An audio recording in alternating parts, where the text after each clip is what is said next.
Leo by Kenneth Cole. Dr. Avraham Strauss was confused. In a moment of clarity, he questioned why and how he had come to be walking down this particular corridor in this castle at this precise time. Red Corridor, Colditz Castle, the middle of winter 1942. How could he, as a Jew, even have considered assisting the Nazis in this horrifying experiment? Yet he could justify it using the fact that no one else would have given him the support or funding for his research. Yes, to the average person it might seem like a crime against nature, but he knew better.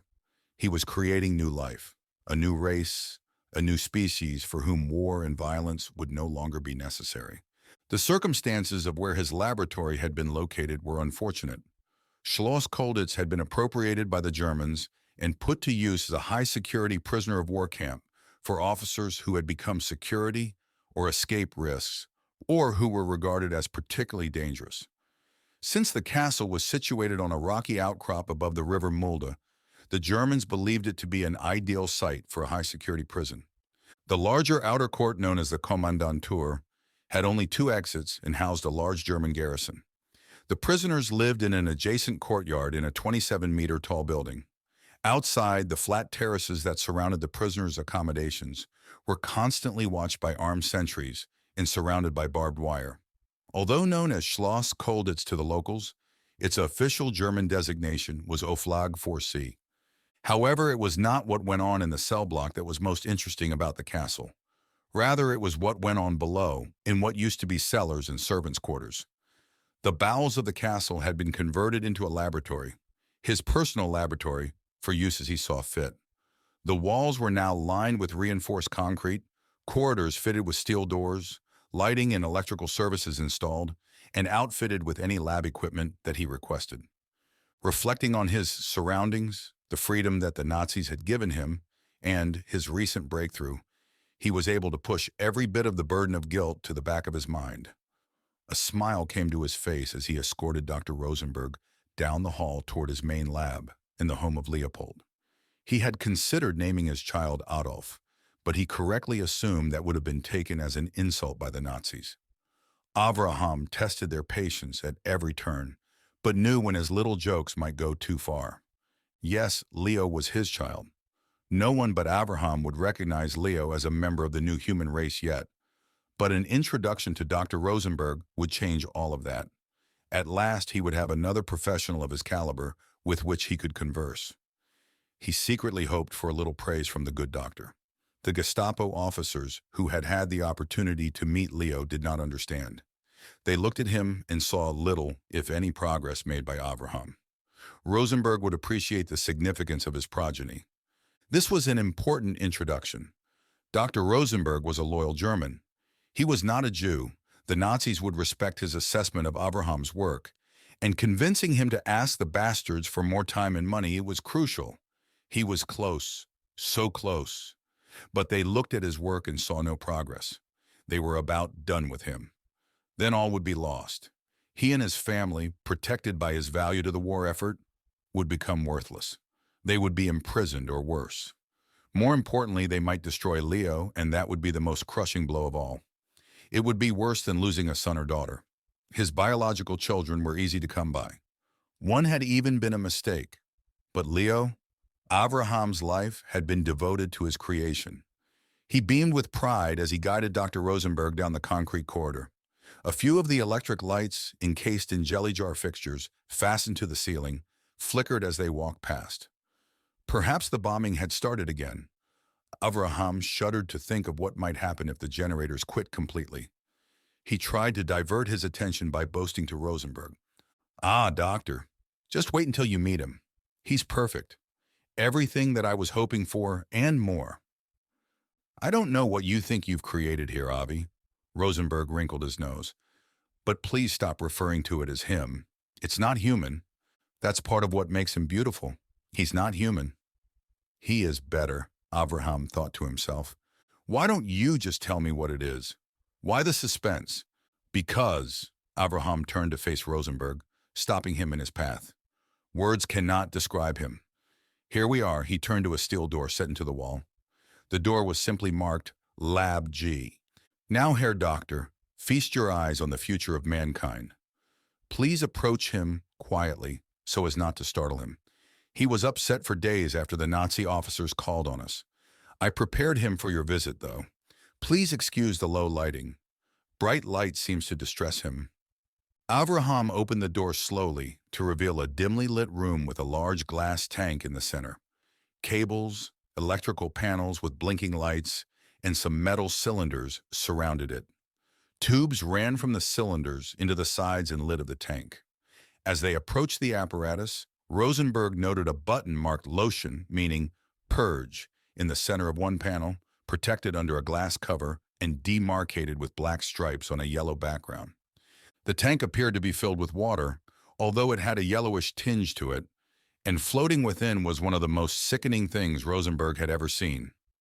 A large pink and gray mass, riddled with pulsing veins. It almost resembled a cow's liver, aside from the fact that it was 1.5 meters wide and about 3 meters tall. The massive piece of flesh wriggled in its glass cell. It suddenly recoiled from the sides of the tank, as if in reaction to their presence. Impossible, thought Rosenberg, as it had no apparent eyes or other sensory organs. Dr. Rosenberg, may I present Leopold? Rosenberg craned his neck to look up at the 5-meter-tall tank and the abomination it contained. Why, it's nothing more than a tumor. Nonsense, cried Avraham, whipping his head around. Leopold has a mind. He has a soul. Bah! You and your talk of souls, there is no such thing, and you'd be wise to keep your opinions to yourself. Avraham looked at his feet. Of course, you are correct. I did not mean to say soul. I merely meant that he is sentient. He thinks. Avraham nodded boldly. I'm a scientist, not a child. I don't believe in nonsense such as God and souls. However, that was not true. Avraham did believe that conscious beings had souls. It would not be sensible to express that belief in public, though. The Nazis would consider that heresy, and with their jackboot on his throat, he risked a camp or death. No matter how important he was to the project, they would not tolerate sedition, especially from a Jew. Over the time they had spent with each other at Kepler Gymnasium, Tübingen, the university where they had both studied, Rosenberg and Strauss had become friends. At least something resembling friends anyway. Unlike many other doctoral students, they had no rivalry between them. They both saw the benefits of working together rather than competing for the favor of their superiors. It was for this reason that Rosenberg softened. Avi, what is this really about? This is no breakthrough. No, it is. It truly is. Let me introduce you. To this, introduce me to a cancer. Do you take me for a fool? Do you expect me to defend you when the Gestapo finds out what you have been doing? He glanced up again, sneering. Or not doing, in this case. Don't insult me, Rosenberg. You call yourself a scientist. A real scientist would keep an open mind. True. Rosenberg nodded his head slowly. Do explain. Introduce me, he said in a condescending tone, spreading his arms. Avraham motioned for Dr. Rosenberg to come closer to one of the instrument panels. There was a microphone and a speaker grill set into it. Avraham leaned in toward the microphone. Leo, this is my friend and colleague, Dr. Rosenberg. Then he turned to the doctor. Say hello, Herr Doctor. Rosenberg rolled his eyes and cleared his throat, then leaned closer to the microphone. He paused and then pulled away. Avraham, I can't do this. I feel like an idiot. Please, Rosenberg, humor me. The doctor took a deep breath and leaned in again. Ahem. Hello, Leopold, he said sternly. The men were met with silence. It went on for what seemed like an eternity.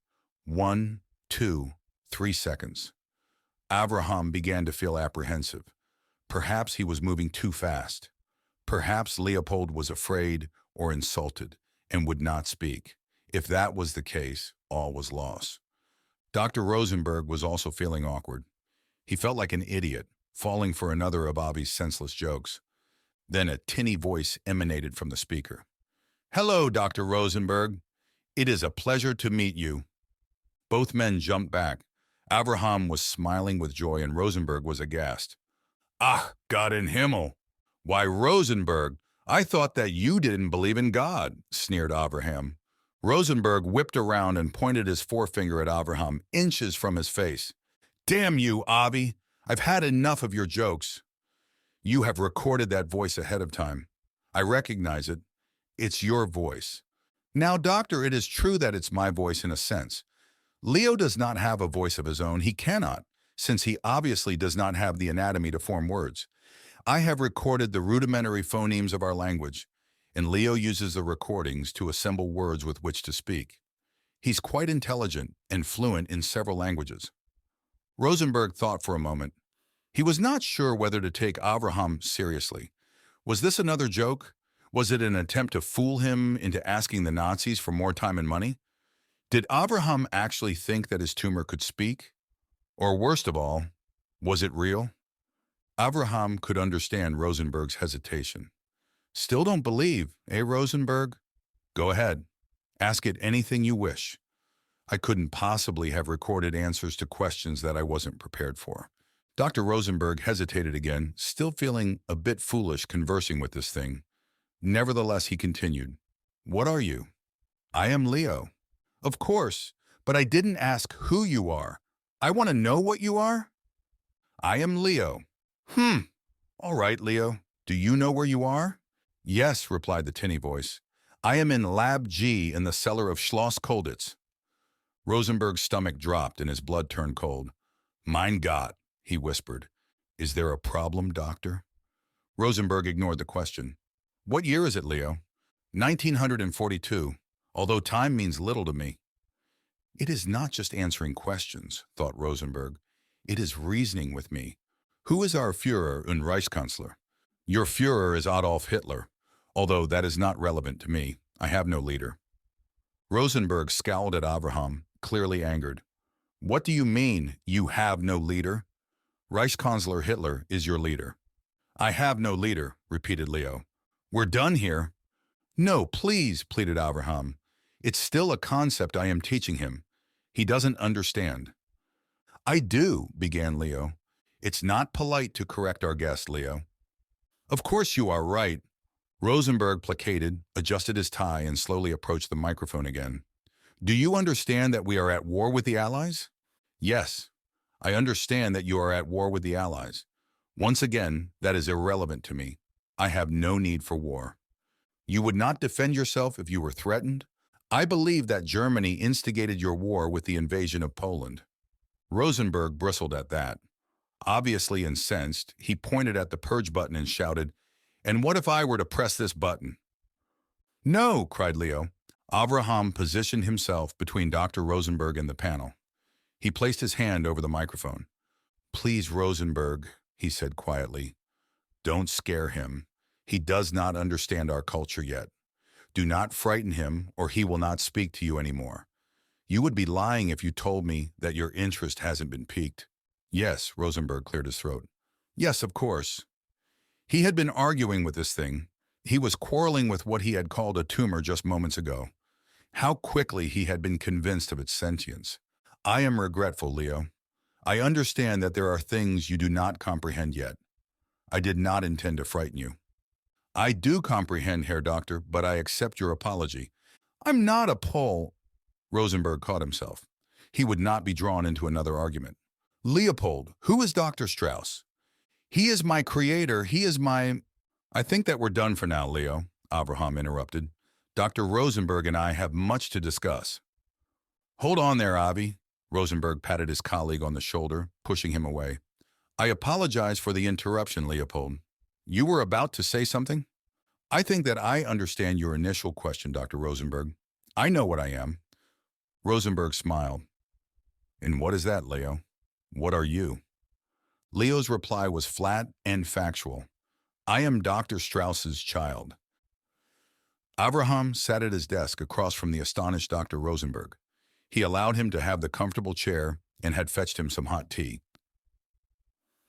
Avi, I must apologize. Rosenberg blew over his tea to cool it. I never suspected that something like this was possible. I told you, didn't I? I told you that Leo was a fantastic creation. Just think of the possibilities. Believe me, I am. Just think of it. No more war, no more poverty, no more sickness. Rosenberg raised his head. No more sickness? Yes, yes, there are many things that I have not told you yet.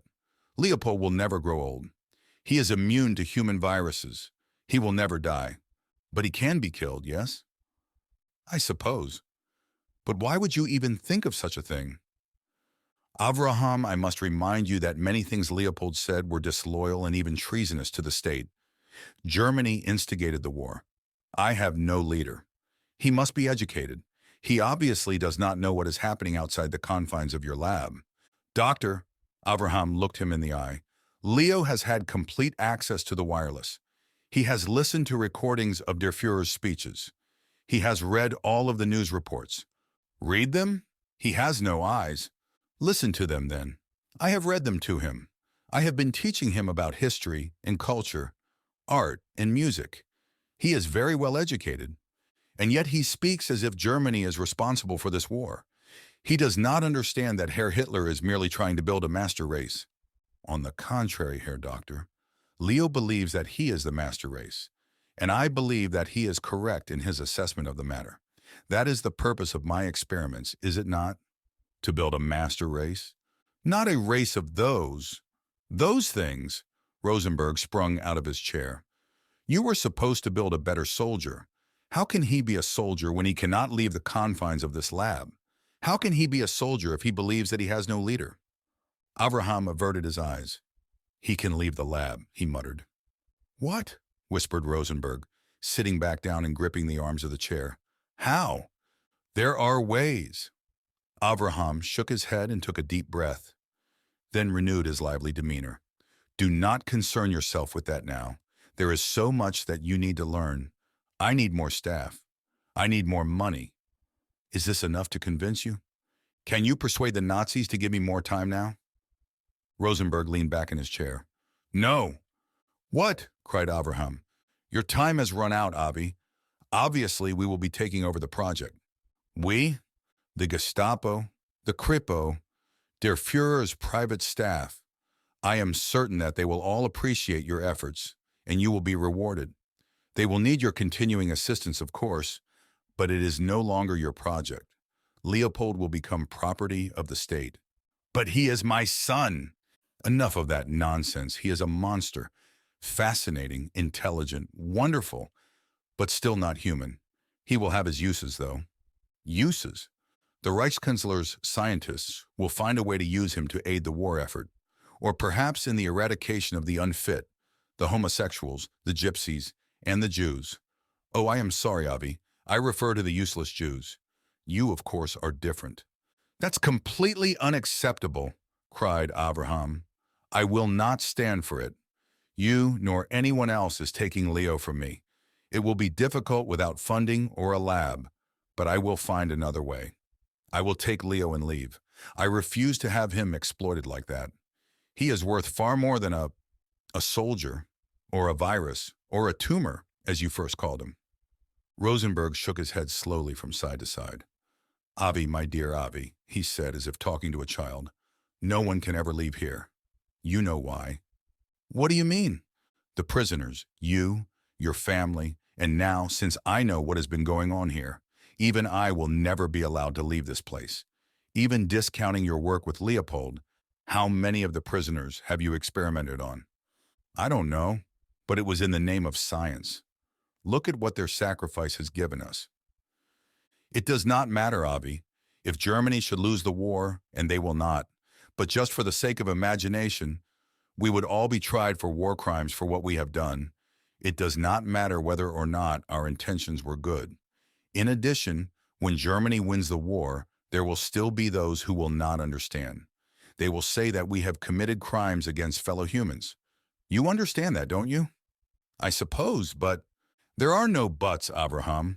We finish our work, we make ourselves as useful as possible, and we just may live to see our children grow up. Avraham stood silent for a moment. He was shaking, not knowing if it was from fear or anger.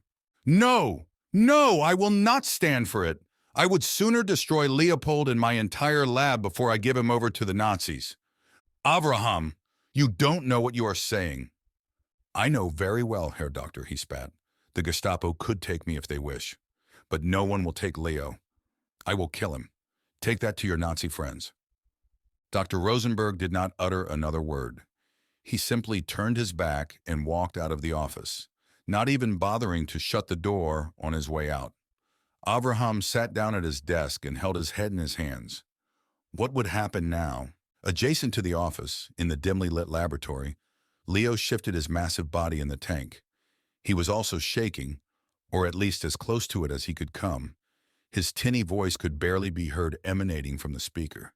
It almost sounded like he were crying, if such a thing were possible. "You would kill me, Father?"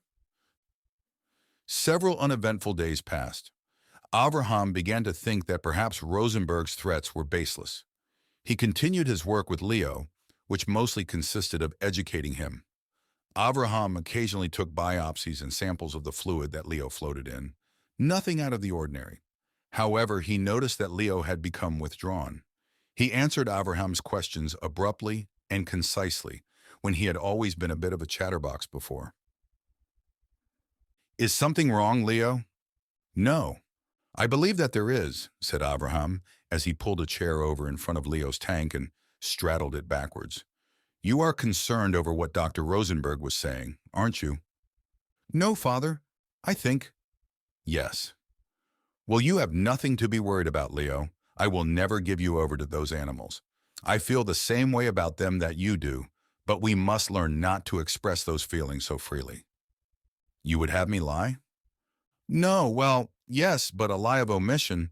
Try to avoid talk of politics and war." Leo was quiet for a bit, and then shifted in his tank. "But they want to make me a soldier. They want me to kill, don't they?" "They do," Avraham pressed his lips together. "But we will convince them otherwise. We will show them that you have far more to offer them, to offer the entire human race." Avraham rose from his chair and pushed it back against the wall. Then, as an afterthought, he turned back toward Leo's tank. "You can put your mind at ease, Leo. Dr. Rosenberg has probably forgotten all about us." Suddenly, it was as if the fates, the white-robed incarnations of destiny, had been awaiting his statement. There was a knock at the laboratory door, and then the person behind it opened the door without even awaiting a reply. It was Haltenbrunner, a captain of the local criminal Polizei, or Kripo for short. He had 2 officers with him who waited outside the door as he entered. "Hauptmann Haltenbrunner, to what do I owe the pleasure of your visit?" Avraham realized that he had forgotten the customary greeting. "Heil Hitler!" Haltenbrunner raised his hand absent-mindedly. "Heil! Again I ask, what can I do for you, Herr Hauptmann?" At first Haltenbrunner ignored Avraham and strolled around the lab, running his gloved finger through the dust that had accumulated on some of the unused equipment. Then he released a heavy sigh. "There has been an accident," he said without emotion. "Your wife, I'm sorry to inform you that she is dead."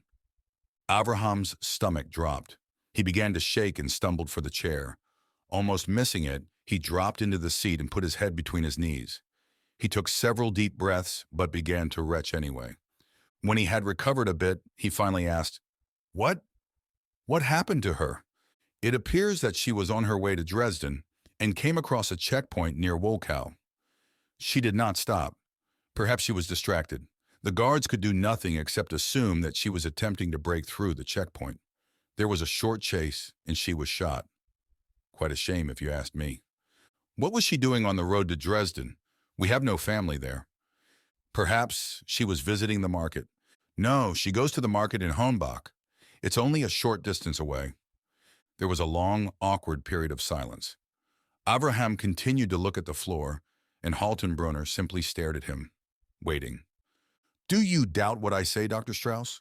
"No, Herr Hauptmann," replied Avraham. "No, of course not. It's just—" Haltenbrunner showed an absolute lack of emotion. "Nevertheless, we will need you to come with us to collect her body." Avraham stood, unable to speak, and waited for the 2 officers to enter the room and guide him away. Almost as an afterthought, but obviously coolly calculated, Haltenbrunner added, "It is times such as this, Herr Doctor, that make a man wonder if it's worth putting his work ahead of his family." Avraham could detect a bit of a smile on the captain's face. "At least you still have your children." 2 days went by, and Avraham had not returned to the lab. Leo did not become worried. He had access to all of the nourishment that he needed, both nutritionally and intellectually. He understood what had happened, and he understood that Dr. Strauss needed time to grieve. Leo himself did not see the point of it, but he appreciated the fact that humans were different, emotionally fragile creatures. It was late in the evening when the lab door clicked open. Leo's heart, if one could call it that, leapt for a split second at the thought that it could be Avraham returning. But he instantly realized that it was in fact Dr. Rosenberg. He knew that emotions were useless, yet he became anxious upon seeing Rosenberg in the lab. "Good evening, Herr Doctor," said Leo. "It is a pleasure to see you again. I am afraid that Dr. Strauss is not in the lab today. He has experienced a loss recently and apparently needs some time to recover." "Good evening to you, Leopold," began Rosenberg. "I am aware of the death of Avraham's wife. I have already paid my respects and given my condolences. However, it's not Dr. Strauss that I have come to speak with. It is you. I was under the assumption that you thought I was below your station, Herr Doctor. I believe that you described me as a tumor." Leo felt a wave of satisfaction as he made that snide remark. He felt anger, feel? What was happening to him? Now, Leopold, that was before Avi explained what you really are. I mean, who you really are. And what is that, Herr Doctor? Er, well, you are a person, an individual, a conscious being, if you will. There was a moment of silence. Leo shifted in his tank. "Then what is it that you have come to speak about, Herr Doctor?" Please, call me Rosenberg, and I'll call you Leo." "Fine, Rosenberg.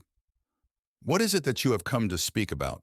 Rosenberg strolled about the room slowly, approaching the equipment, dragging a finger across the control panel in front of Leo's tank, and pausing almost sensually near the button marked lotion. Leo tensed. "I will be taking over the lab for a while, Leopold." "Leo, Dr. Strauss is going to be unavailable for a time. I'm not sure how long taking care of his children, but I am his child also. Why would he forsake me to care for them?" Rosenberg turned away so that Leo could not see the satisfied sneer that curled his lips. "Well, Leo, he loves them. Can you understand that? I mean, he cares for you, but you are not really his child. At least it's obvious to me that he doesn't feel that way." Leo felt something again. He was unsure of how to describe it. Empty, sad, worthless, ashamed, betrayed. For the first time in his life, Leo was at a loss for words. "I don't feel that way, though," continued Rosenberg. "Now that I know what a miracle you are, well, if I were in Avi's position, I would definitely not disregard you as he is. Even in a time of sadness, a man should not favor one child over another. It's inexcusable." Leo began to grow, angry. Yet Rosenberg pressed on. "I'll bet that everything Avraham has been telling you, you're his child. He cares for you. You're so important to him. I am willing to bet that they are all lies, told to make you comply with his wishes." "No," shouted Leo. "That's not true. It is not." "Really, Leopold, really. Think about it. He made you. A man does not make a child. He creates one out of love. You are not a product of love. You were created in a test tube or grown in a petri dish." "Why are you saying these things?" cried Leo. Rosenberg calmed himself. "I'm sorry, Leo. I understand that it hurts to hear these things, but it is better that you know. Avraham is making a fool out of you. He does not appreciate you, but I do. You will see. I will take good care of you." And so he did. Every day for the next 3 weeks, Rosenberg would spend nearly 16 hours a day at the lab reading to Leo, making intellectual conversation, debating, and even joking. Leo was actually starting to understand human wit. It did, however, send a chill down Rosenberg's spine when he heard Leo's unnatural laughter emitting from the speaker box. In the meantime, Avraham was busy making arrangements for the care of his children, his real children. He had found a nanny that satisfied him, and after another week spent gathering his confidence, he stepped out of the door of the block home the Nazis had provided him on the grounds of the camp and walked resolutely toward the castle. He walked down Red Corridor and paused at the laboratory door. What would Leo have made of his behavior? He had been ignoring Leo entirely. Yes, he knew that Dr. Rosenberg took over Leo's care, but Leo was his child. Avraham felt ashamed for abandoning him as he did. He justified it by telling himself that Leo was not dependent on him. Unlike his biological children, Leo had the mental capacity of an adult and was capable of caring for himself even without the aid of Rosenberg. Satisfied with his rationalization, he stood tall and squared his shoulders, then opened the door to the lab. He heard it as soon as the door snicked open. He was unsure of what to make of the unnerving sound. It was like a raspy cough combined with the buzzing heard around a hornet's nest. Worse, he could clearly make out the underlying tones of Leo's voice. The sound was coming from his speaker box. Surprised by the sound of the door slamming open, Rosenberg jumped from the chair he had been seated at in front of Leo's tank and whipped around. He relaxed when he saw that it was Avraham. He smiled as he realized that now would be the ultimate test. He would see if his social engineering experiment had worked. His conditioning of Leopold. Had he truly been able to turn Leopold against his former master? His father? Why, nothing is wrong, my dear Dr. Strauss. That sound, what was that sound? Ah, Rosenberg bobbed his head. Yes, I was just telling Leopold a joke. How did the Germans conquer Poland so fast? He paused for effect. They marched in backwards, and the Polish thought they were leaving. Once again, Leo erupted into an unsettling laughter. Avraham did not know whether to feel horrified or astonished that Leo was developing a sense of humor. Humor meant feelings, and that, oh my, what disturbed him most was that it seemed Rosenberg had managed to do what he could not, elicit an emotional response from Leo. In addition to that, the joke was vulgar, racist, and politically charged. Why did the ethically benign creature find that funny? Leo, I'm at a loss for words, interjected Dr. Rosenberg. Avraham was dumbfounded. Laughing? Joking about the war? At the expense of the suffering of humans? What is going on here? Leo is just becoming a good German, Herr Doctor, Rosenberg taunted. Avraham was incensed. I've had quite enough of you, Rosenberg. He turned to Leo's tank. Leo, stop it this instant. Leo fell silent. Avraham could almost sense him collecting himself, could almost sense him slowing his breathing as an angry man would before speaking. You are not my master, father. You have no right to tell me what I can and cannot feel. There is only one man who I am accountable to now. Aghast, Avraham cocked his head to the right. Rosenberg? Of course not, replied Leo. The kind doctor treats me as his equal. Then who? Der Führer, of course, answered Leo. Heil Hitler.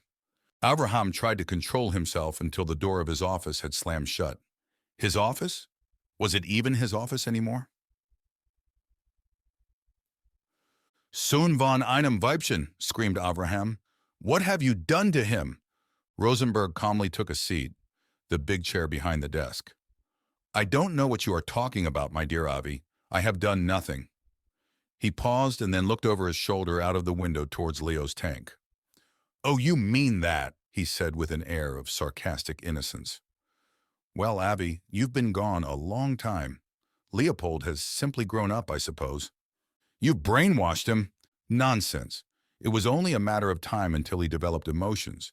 You implied as much yourself. But, stammered Avraham, the joke, the laughter. Heil Hitler!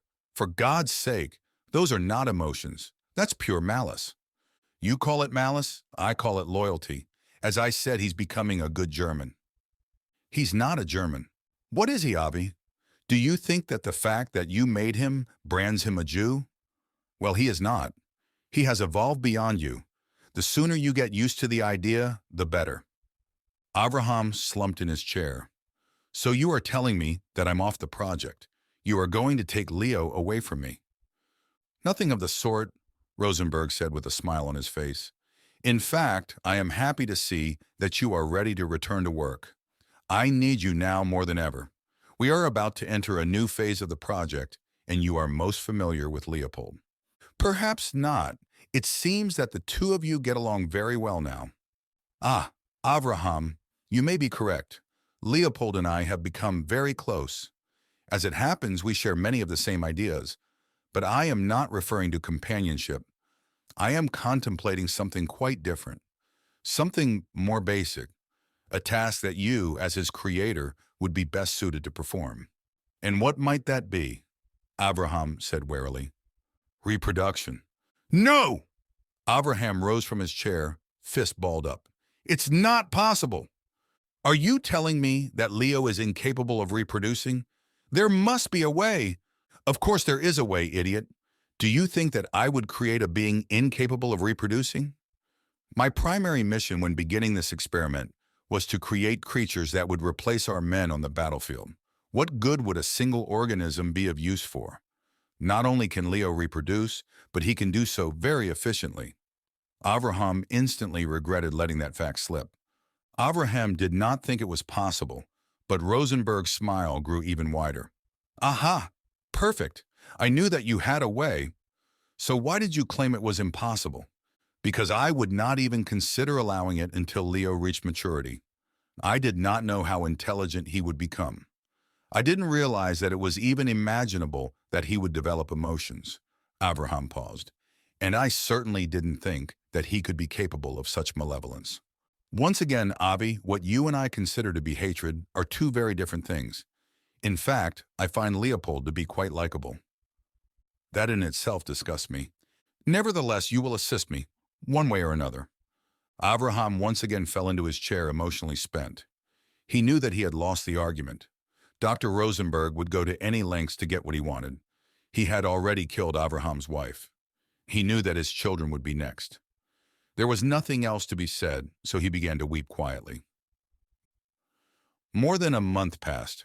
Dr. Strauss and Rosenberg worked side by side in the laboratory each day.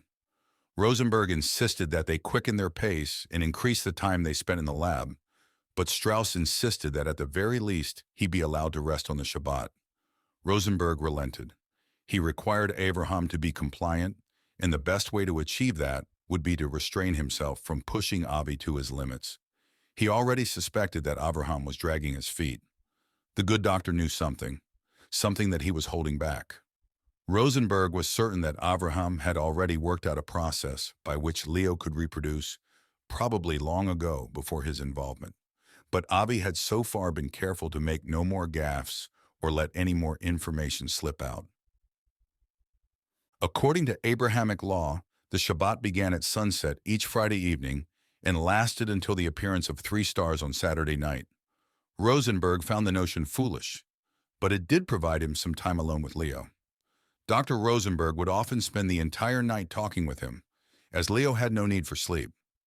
Their time spent together during Abraham's Shabbat always served as a good time for Rosenberg to reinforce his ideas and not offer Abraham the chance to cause Leo to second-guess the philosophies that he had put so much effort into instilling in the creature's mind. Rosenberg was always the one who initiated each conversation, so it surprised him when on one particular evening, Leo was the first to break the silence. Rosenberg, there is something that we must discuss. Rosenberg was conflicted with feelings of both surprise and concern. What is it, Leo? You are aware that you can talk to me about anything. There is no need for secrets between us. It concerns Dr. Strauss. Over the weeks that he had been working with Leo, Abraham's status had gone from father to Abraham to Dr. Strauss. Rosenberg was elated. In spite of his delight, he knitted his eyebrows in worry. What about Dr. Strauss, Leo? It has occurred to me that the doctor is procrastinating about showing you his research regarding my ability to reproduce. At first, I thought that he had forgotten. All of the recent stress he has been under may have had him confused. Then it became obvious that he was intentionally diverting you whenever you were about to discover the solution. Now I understand that he simply does not want me to reproduce. Ah, so what do we do about this? Rosenberg, I am sorry to have hidden this secret from you, but there is no need for research. I am already capable of reproducing in my current state. Dr. Rosenberg was startled. What? Why didn't you tell me this earlier? I was unsure of whether or not I wanted to reproduce. Now I think that I am ready. Rosenberg's first instinct was anger, all of the wasted time. However, he restrained himself. He did not want to risk alienating Leo when he was so close to his goal. Well then, Leo, where do we begin? It has also occurred to me, continued Leo, seemingly oblivious to Rosenberg, that Dr. Strauss does not want me to reproduce. I fear that he may try to prevent me from completing the process. That's it then. I'll have him banned from the lab. I thought of that as well, at first. But what if he has sympathizers in his employ? What if one of the guards mistakenly allows him in? It would be simple for him to stop me. Strangely, I have come to value my life, and I believe that what I am experiencing is something akin to fear. Rosenberg stroked his chin.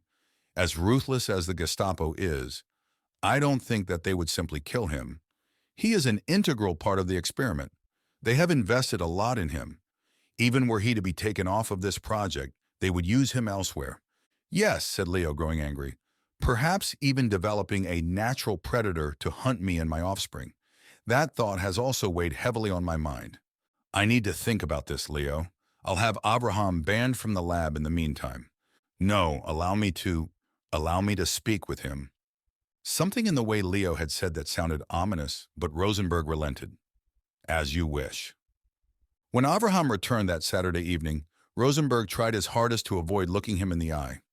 He was a collected man, and no reason to fear that Abraham would suspect that something was wrong. Nevertheless, he felt an unrelenting guilt. After a few minutes of pleasantries, he excused himself for the evening, blaming his departure on gastrointestinal issues. It's those damn sausages the cook keeps sending down. Who knows what is in them? You understand, don't you, Avi? Avraham was pleased that he would have time alone with Leo. It had been ages since he'd had the opportunity. Of course, Herr Doctor. Take all the time you need. If you would like to take tomorrow off, feel free. I can handle the lab myself for a bit. I'm sure that won't be necessary, Rosenberg answered quickly. Then, giving his answer further consideration, he said, We'll see. Perhaps I could use some rest. Avraham bowed at the waist. Gute Nacht, Herr Doctor. Auf Wiedersehen, Avi, responded Rosenberg, for some reason feeling that was a more appropriate farewell. As soon as the lab door seated firmly in its frame, Avraham spun toward Leo with a huge smile. Leo, it's been so long since we've had time alone to catch up, hasn't it? Yes, it has, said Leo, careful not to use any form of address. Calling Avraham Herr Doctor would put him on the defensive, and Leo could not bear calling him father, not before what he was about to do. So, you have begun experiencing emotions, eh? What a breakthrough. I suppose, replied Leo, but while it's certainly fascinating, it can be very unpleasant at times. I am sure that you, of anyone, are poignantly aware of the fact. I am sympathetic to the loss of your wife. You must feel devastated. Yes, but also very angry. Why? I don't for a moment believe that it was an accident.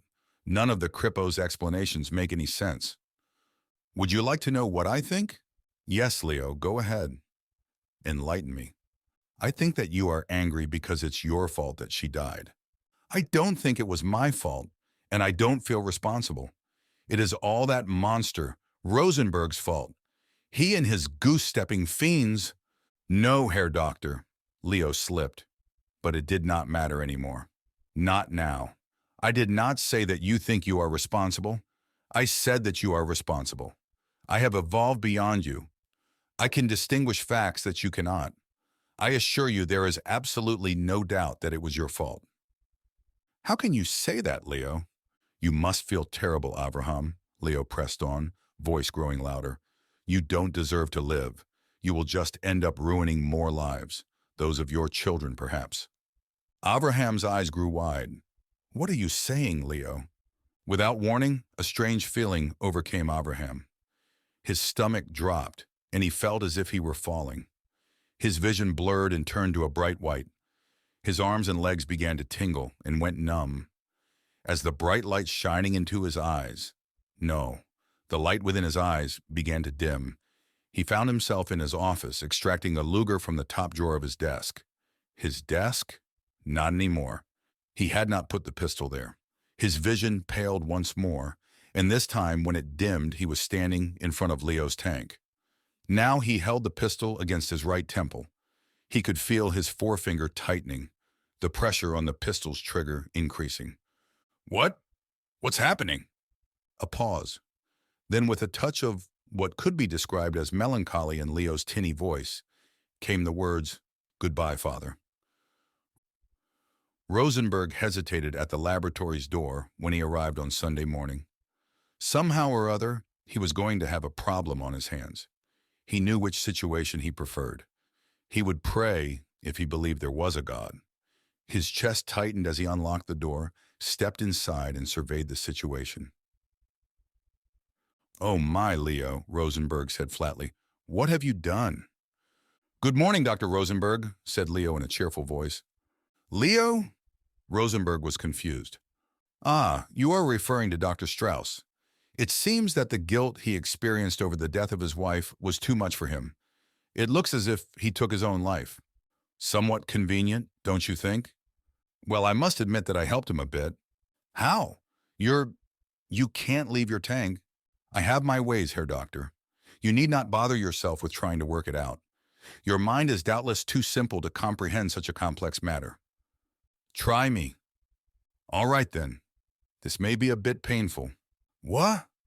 Suddenly, a bright light flashed in Rosenberg's eyes, and an icy spasm caused him to jerk his head back.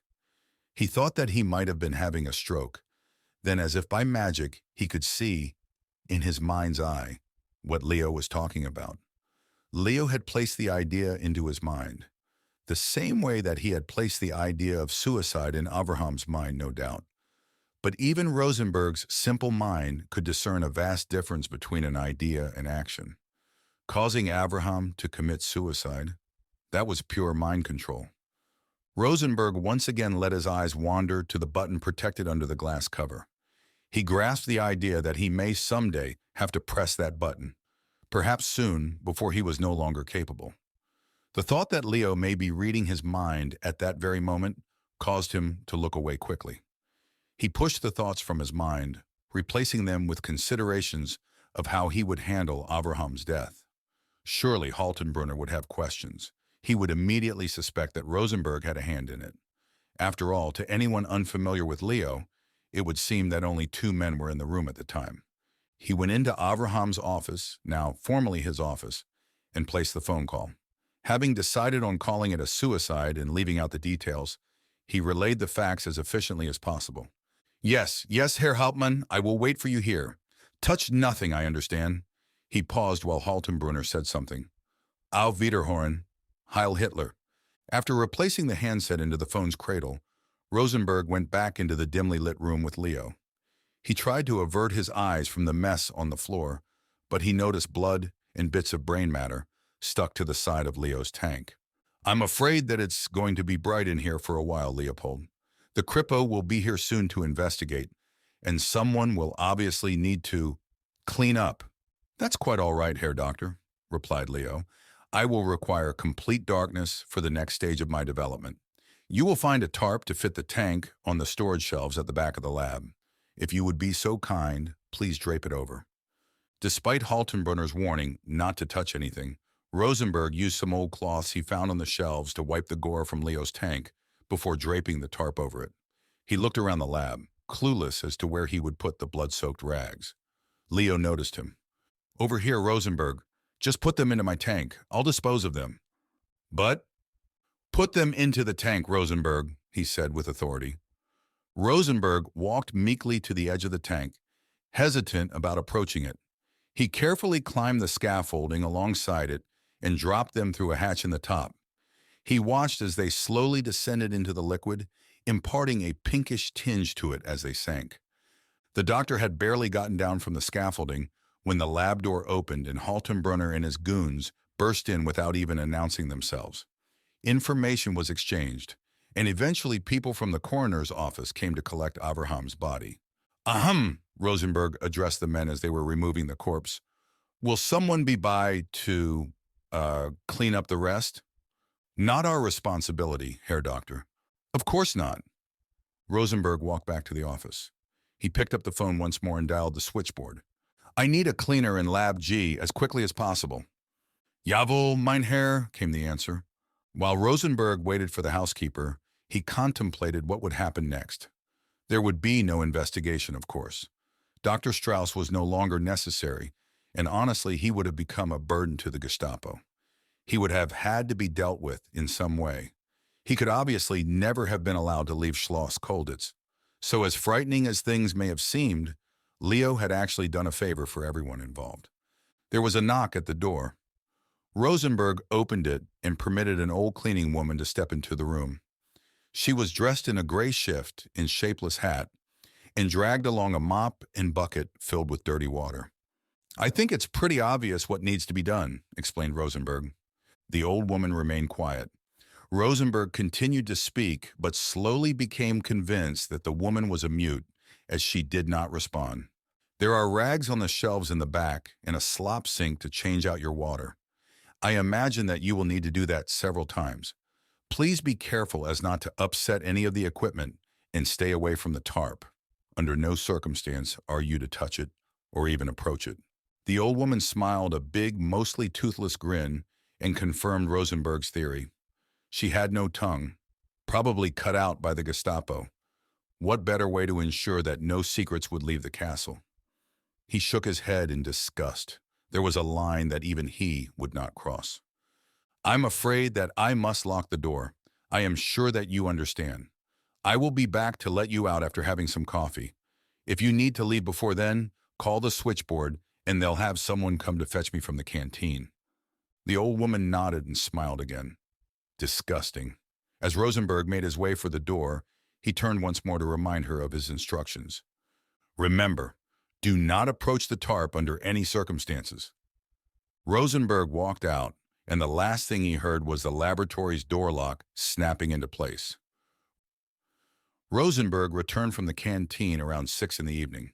He had been sidetracked on his way back to the lab when a Gestapo officer pulled him from the hall and into his office to discuss the situation with Avraham. Dr. Rosenberg had been gone much longer than had intended. Oh well, he thought, the old woman would not mind. She had no doubt had some time to relax. It was that much less time she would have to spend mopping up the latrines later. When he opened the door, he noticed that the lights had been dimmed again. Why? Had Leo instructed the woman to do it? That would be bad. The tarp was still wrapped around the tank, so Rosenberg turned some of the lights back on and immediately saw that the old woman had already gone. But the idiot had left her mop, bucket, and rags there in the middle of the floor. He walked closer and noted that the water in the bucket had changed from dirty gray to dark red. Then the realization dawned on him. How did the old woman leave the lab? The door had been locked. No one could either come or go without the proper code. Only he, Avraham, and certain officers knew it. He eyed Leo's tank with dread. All of his instincts begged him not to lift the tarp, yet he knew that he must. He dimmed the lights again and walked partway up the tank's scaffolding. His pulse quickened and his breathing grew heavy. Rosenberg grasped the bottom of the tarp and slowly lifted it just a few feet, just enough to get a glimpse of Leo, just enough to reassure himself that, "Scheiß, mein Gott!" Rosenberg's eyes went wide with disgust. The old woman's face was floating on the other side of the glass, just inches from his own. Unlike his own, though, it was only a face. No eyes, no musculature, not even a skull behind it. It floated there alone, suspended in the fluid and rippling like a piece of wet parchment. He dropped the tarp and scrambled down the scaffold, slipping on the still wet floor, and ran toward the sink. Recognizing that he would not make it, he changed his tack and headed for the housekeeper's bucket. Even so, he did not make it more than a few steps before he fell to his knees and vomited. Scrambling to his feet, he ran, slipping again, this time in his own mess, and tried to get to the lab door. As he reached it, he saw a familiar bright light and felt the icy spasm that he had before when Leopold placed the idea in his mind.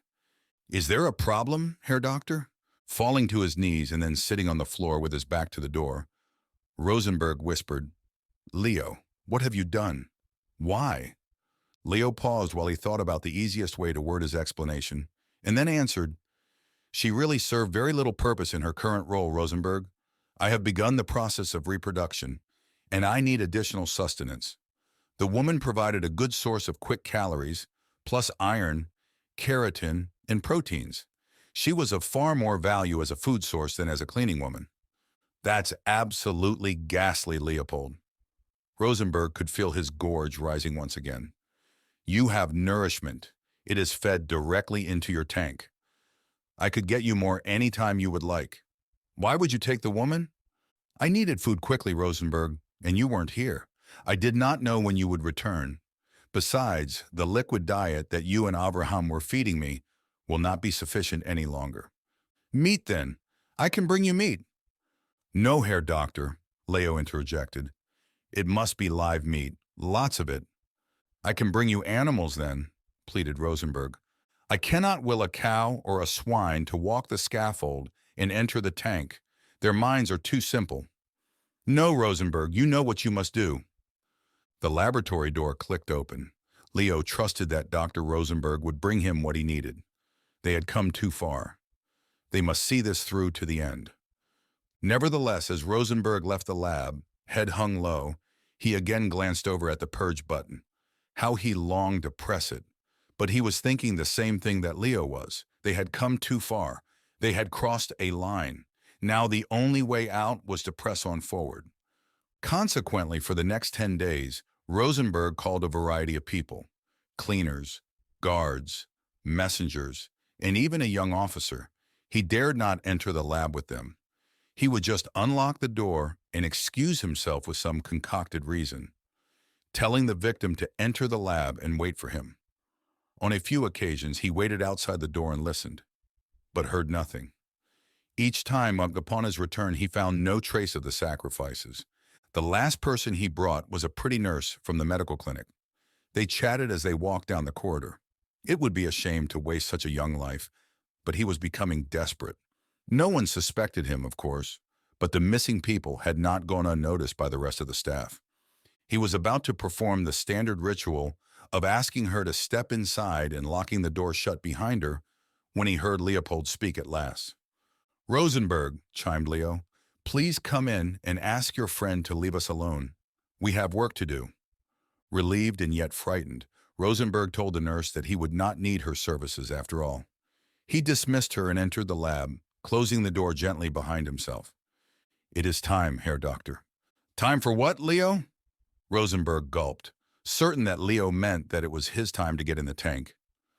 I am done, Rosenberg. My reproductive cycle is complete. At least my portion. What does that mean? Remove the tarp, Herr Doctor.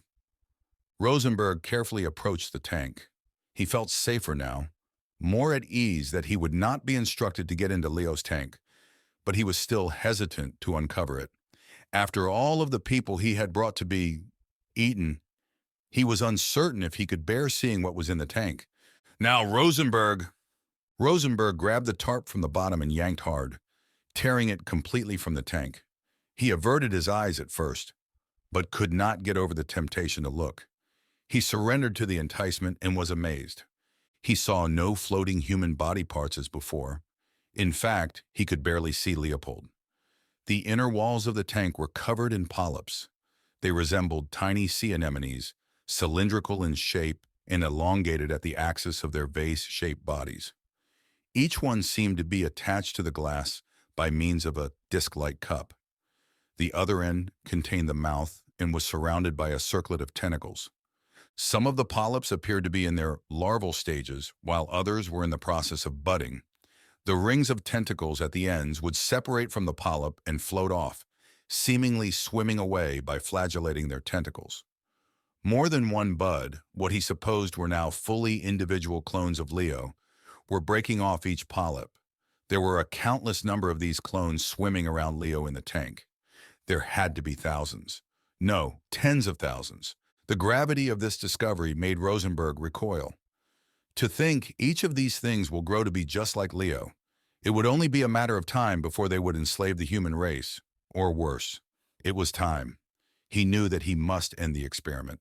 He must kill Leo and all of his offspring. He raced toward the button labeled Lotion. Unfortunately, Leo had already been aware of his intentions. The sickening feeling of the lightning strike in his brain hit once again. His forward motion slowed. Just when he thought that all was lost, Leo's grip on his mind relaxed. Do it, Dr. Rosenberg. Rosenberg reasoned that perhaps Leo knew the consequences of what had happened. Perhaps he felt guilty about the people he had destroyed. Perhaps he was thinking of Avraham, the man he once called father. He did not give Leo the chance to rethink his decision. He reached the control panel, lifted the glass cover, and after one final heart-wrenching pause, slammed his hand down on the button. Some large valve in the bottom of Leo's tank must have opened, because Leo and all of his offspring that had been floating around him seemed to instantly drop out of sight. Then a jet of water rinsed the walls of the tank with the power of a fire hose. When it was done, all but a few of the polyps remained attached to the glass. Rosenberg waited a moment to determine if what he had seen was real or a thought placed by the creature. Yes, he finally realized. The nightmare was over. Rosenberg sat at the office desk. A full day had passed since purging Leo's tank, yet it seemed like it had only been a few minutes. He could still remember the sheer terror he had felt in those final moments. He imagined that the feeling would stay with him for the rest of his life. He shuffled through Abraham's notes and reports about the experiment. They would all need to be destroyed, of course. The Nazis would not appreciate the magnitude of the experiment's failure. Avraham had been right. He would rather risk death than allow Leo's secret fall into the Nazis' hands. Rosenberg lifted his head and glanced through the office window and into the lab. Some lab assistants were inside the tank, faces covered with surgical masks and hands in rubber gloves, scraping the remaining polyps from the glass walls. Rosenberg was convinced that they were all dead, but he was having them removed and burned in a large barrel, just in case he was wrong. He lowered his head once again and lifted another typewritten sheet from the stack, folding it and placing it into a cardboard box. These notes would also be burned. He had only been quickly scanning the pages to ensure that he did not destroy anything that he may find important later, but a few key words on the next page caught his attention.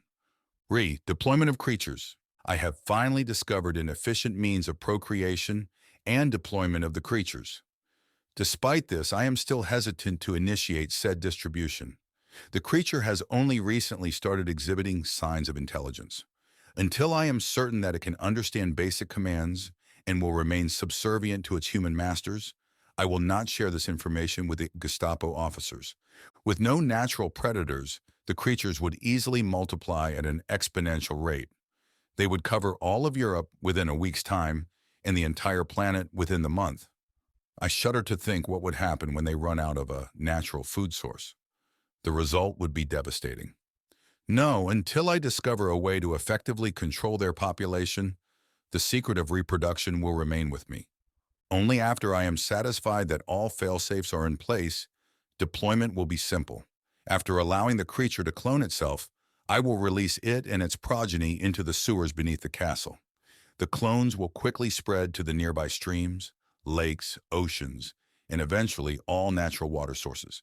Therefore, when the time comes to put the creatures into service safely, all that will be necessary will be to press the purge button on the main control panel, and the process will begin. Dr. Avraham Strauss, the 13th of June, 1942.